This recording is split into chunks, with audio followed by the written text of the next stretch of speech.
This week another Navman, it's MiVue True 4K Pro Surround.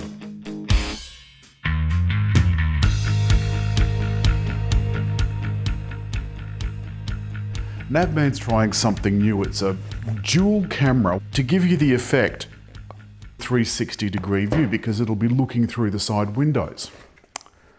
It's an ingenious idea if it works.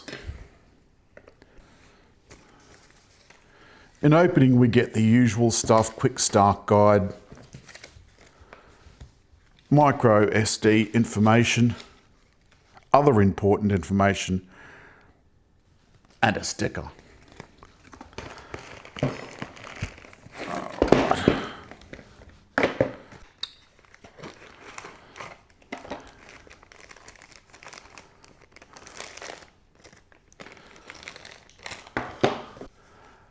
A very nice looking thing it is too. So that, you can see, just fits into the backing plate. So this is the rear camera, which attaches with a piece of 3M tape. And you can see there's one camera facing out that's adjustable. Both of them are adjustable. One camera facing in. So it fits on your back windscreen. We've also got the cable that goes to the rear.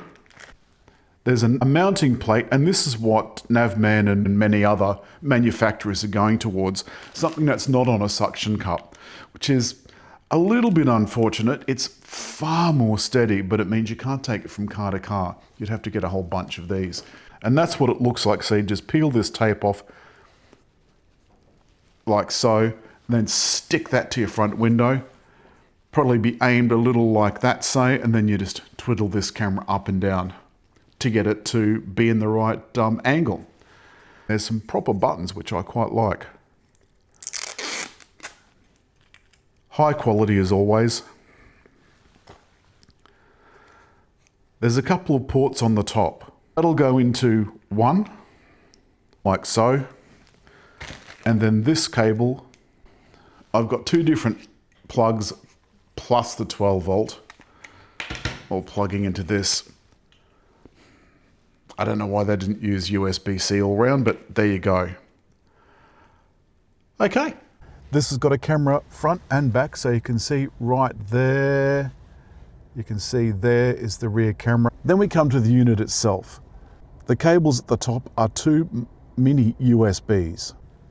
But the rear one, that's a USB-C. There's a 12 volt for power. Why aren't they all just the same? More and more cars aren't having a 12 volt outlet. This is the next problem I have with all of these types of setups, is that screen is virtually impossible to see. You can see that it's pointing almost straight down at the dash. In the bright sun, the glare comes up off here and that is completely white. The menu system is quite easy to operate. Luckily, all of the ADAS systems come switched off. Now that we're in a dark spot, the menu is a little easier to see. It does come with a companion app, and you scroll up and down by using these arrows. All you have to do is put it in, plug it in, and play. First of all, does the inside camera work? Well, it certainly shows the inside of the car and the backs of everybody's heads, and it shows what's happening out the side windows depending on what vehicle you're in. So without having cameras on the outside of the car, it's the next best thing. And if you're wondering what car this is, it's a Subaru-Toyota. It's a Toyota BZ4X or a Subaru Solterra. In this case, it's the Toyota. So you want to make sure that your footage is nice and clear. So you want to make sure the camera lenses are clean. You also want to make sure the windows are clean for obvious reasons. As you can see, it was variously overcast, raining, thunderstorms. It's been absolutely ghastly.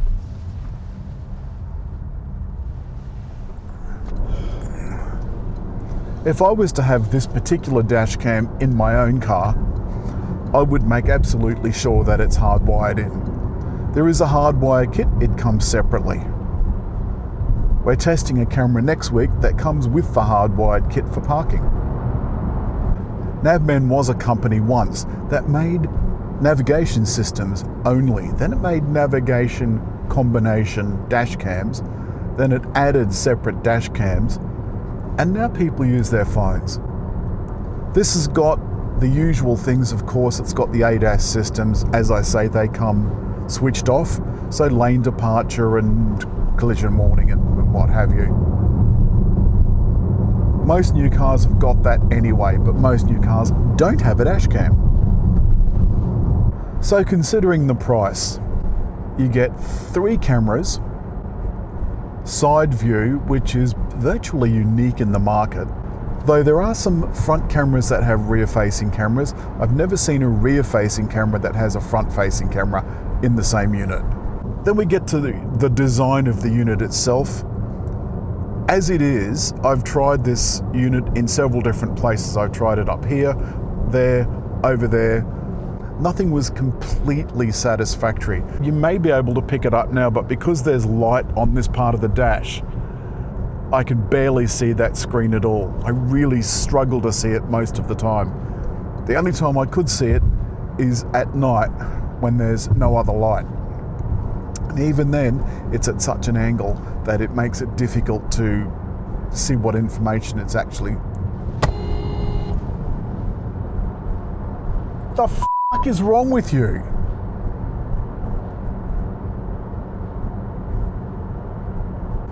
What you want to see from a dash cam is clear information. You want to see number plates, faces if possible. Regardless of what the manufacturers tell me, I prefer a suction cup fitting. It's just much easier to use and I can move it around when I want. If it's not in exactly the right position, I can change it later. The Navman lens works well. The changes from light to dark seem to be reasonably well coped with. The response to inputs when you change through the menu is fast. Interestingly, this is the dash cam I normally use. It's a Navman Sensor XL DC. I think it's an 1100 or something. It was given to me by Navman years ago, and it's easy because it has a suction cup, which means that it's nice and easy to take from car to car.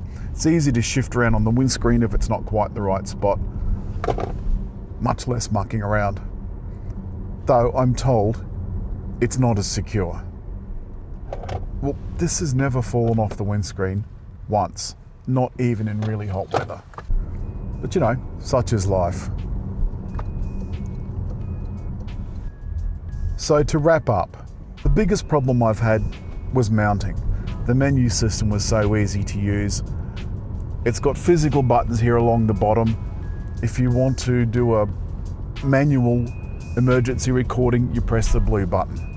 It's easy and it's exactly the same as my Sensor XLDC, except these are along the bottom.